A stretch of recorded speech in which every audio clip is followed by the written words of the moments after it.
Hi, எல்லோருக்கும் வணக்கம். இது பூமரங் ட்ரீ. நான் உங்கள் கேபி. வழக்கம் போல ஒரு குட்டி கதை சொல்லி போலான்னு வந்தேன்.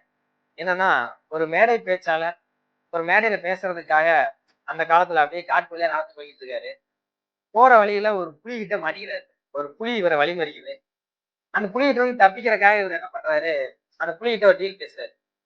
நான் இந்த மாதிரி ஒரு மேடை பேசுறதுக்காக போயிட்டு இருக்கேன். லட்சக்கணக்கான மக்கள் என் பேச்ச கேட்கறதுக்கு ஆவலோட காத்துட்டு இருக்காங்க. இந்த நேரத்துல நீ என்னை அடிச்சு சாப்பிட்டீன்னா அத்தனை மக்களும் அங்க ஏமாந்து போயிடுவாங்க. அது அந்த பாவம் என்னை தான் வந்து சேரும். அதனால என்னை விட்டு நான் போய் பேச போறேன் அப்படின்னு சொல்லுது. இந்த புலி அதெல்லாம் முடியாது. நான் பசியோட இருக்கேன். நீ மாட்டினது நீதான். உன்னை சாப்பிட்டே தீரு அப்படின்னு சொல்லுது.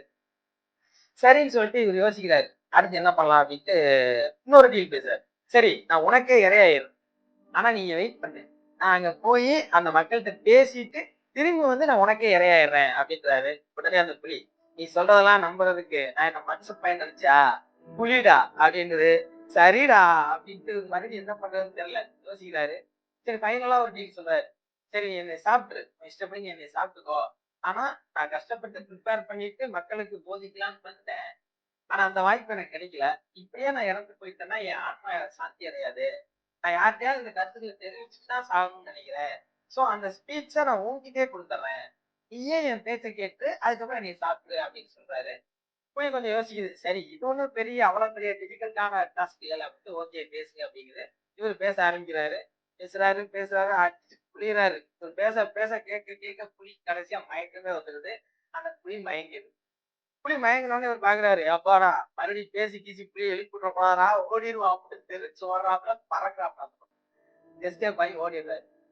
இவர் கொஞ்சம் தூரம் போனதுக்கு அப்புறம் கண் மறைவு போனதுக்கு அப்புறம் அந்த புலி லைட்டா அப்படி கண்ணை திறந்து பார்த்துட்டு அப்பாடா போயிட்டானா, போயிட்டான், நல்ல வேலை, மயக்கம் போட்ட மாதிரி நடிச்சனால தப்பிச்சோம், இல்ல பேசியே நம்மளை கொன்றுப்பாண்டா அப்படின்ட்டு புலி இந்த பக்கம் ஓட ஆரம்பிச்சுதான்.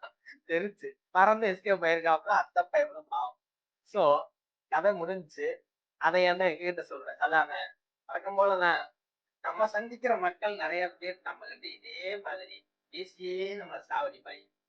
அவங்ககிட்ட இருந்து எப்படி எஸ்கேப் ஆகுறது தெரியாம நம்மளும் ஆமாங்க சரிங்க போங்க அப்படின்னு சொல்லி எக்கச்சக்கமான பேரை கடந்து வருவோம்.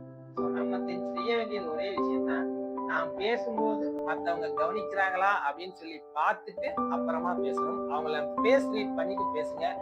உங்களுக்கு தெரிஞ்சதெல்லாம் அவங்ககிட்ட கொண்டு போய் திணிக்காது. ஓகேவா? அததான் சொல்லலாம்னு நினைச்சேன். இனிமேல் யாராவது உங்களுக்கு இந்த மாதிரி மொக்க போட்டாங்கன்னா நீங்களும் மயங்கி விழுந்த மாதிரி ஒரு ஆக்ஷனை போட்டு தப்பிச்சு ஓடிடுங்க. டேய் டேய் டேய், என்னப்பா எல்லா பேரும் மயங்கிட்டீங்க? அட பாவிங்களா, அப்ப உங்களை மொக்க ஓட்டுக்குள்ளதே நான் தானா? இது பூமரங்கள். நான் உங்கள் கேபி. Always be happy.